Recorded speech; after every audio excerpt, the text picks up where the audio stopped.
So the man who is now leading comfortably in the polls as the worst sports administrator in the history of Jamaican sports, JFF Gen Sec, Mr. Dalton Wint, is at it again, fanning the flames of imbecility and deception. In other words, talking nonsense. Yes.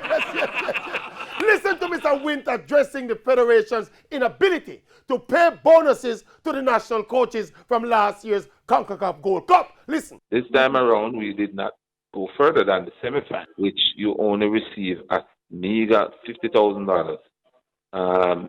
And that could not allow you to give a bonus to the coaching staff. No, the official CONCACAF website shows that every team at the tournament got a minimum of $150,000 just to participate. The Reggae Boys got $200,000 for finishing third.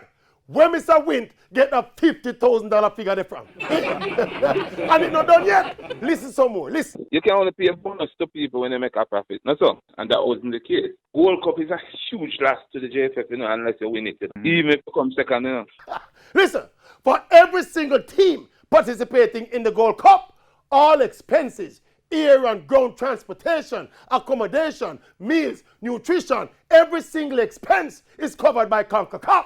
How you and the JFF managed to lose money out of the Gold Cup, Mr. Wint? Explain.